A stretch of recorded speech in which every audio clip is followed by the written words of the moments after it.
একদিকে জলপাইগুড়িতে সারা রাত ধরে মুষলধারে বৃষ্টি, অন্যদিকে পাহাড় ও সমতলে বৃষ্টির কারণে তিস্তায় হলুদ সতর্কতা জারি। রাতভর বৃষ্টিতে রবিবার সকালে জলমগ্ন জলপাইগুড়ি শহরের ও গ্রামের একাধিক এলাকা।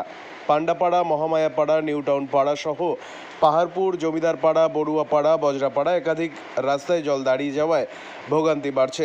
রাতভর 159.80 মিলিলিটার বৃষ্টি হয়েছে জলপাইগুড়িতে। সমতলের পাশাপাশি পাহাড়েও বৃষ্টি হওয়ার জলস্তর বাড়ছে তিস্তা নদীর।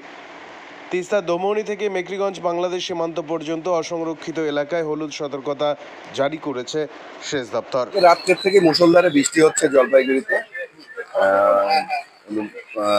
জলপাইগুড়ি নতুন পাড়া, মহামাপাড়ায় জলমগ্ন হয়ে পড়েছে।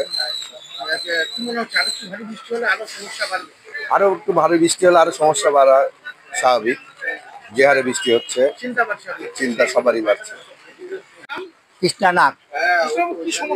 আর সমস্যা, দারুণ সমস্যা। রাত্রি থেকে বৃষ্টি, হ্যাঁ, এক কোমর জল, হ্যাঁ, রাস্তাঘাটে। আমার বিস্কুট প্রচন্ড কালকে ভিজে গেছে, হ্যাঁ, মানে দারুণ সমস্যা।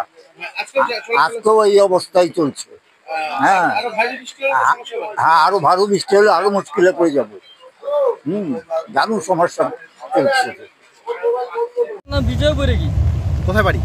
বাড়ি বিবেকানন্দ পল্লী। আচ্ছা, এখানে কোথায় আসছেন? এখানে ঘাস কাটতে আসছি আমি। তিস্তার পাড়ে? হ্যাঁ। তিস্তায় জল কেমন আজকে? জল এখন তো প্রচুর বাড়তেছে জল। সকালে ছিল এরকম জল? সকালেও বাড়তেছিল, কম ছিল, এখন বেশি হয়ে গেছে। আচ্ছা, কি মনে হচ্ছে জল আরো বাড়বে? হ্যাঁ, জল বাড়বে তো, এখন তো বাড়তেছে। কি যেন নাম বললে?